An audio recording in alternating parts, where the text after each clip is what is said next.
was difficult putting on a coat, tying a tie. Steve Bodner knows all too well what it's like to live with Parkinson's disease. The president of the Northwest Parkinson's Foundation was diagnosed with the progressive neurological disorder in 2017. It's a lack of dopamine, which is really important because that helps those neurons fire in the brain that control your speech and your movement. Which means you may see a person who has tremors, speech difficulty, or trouble moving because their muscles become stiff or tighten involuntarily. It's not a death sentence.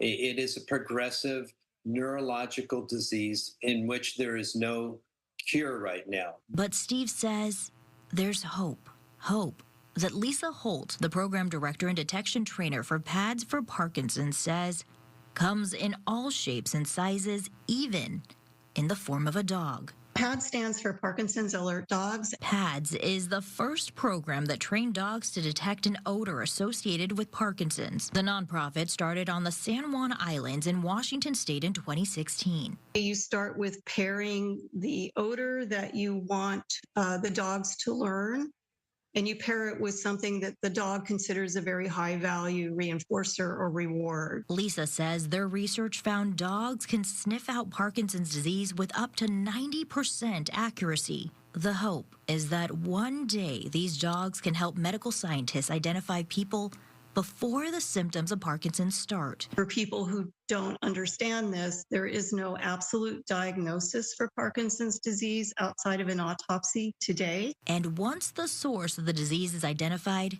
then Lisa says that's when medical scientists can gain a better understanding, which will hopefully in the future lead to a cure. It's hope in the nose of a dog. Until then, though, Steve says there are a number of resources for people living with Parkinson's right now, and the governor's proclamation is a great step forward in spreading awareness. We appreciate the governor joining with those other states and countries around the world in recognizing Parkinson's disease. We'll have a link to all of those resources at fox13seattle.com. There you'll also find information about the Walk for Parkinson's coming up on May 25th at the University of Washington Husky Track.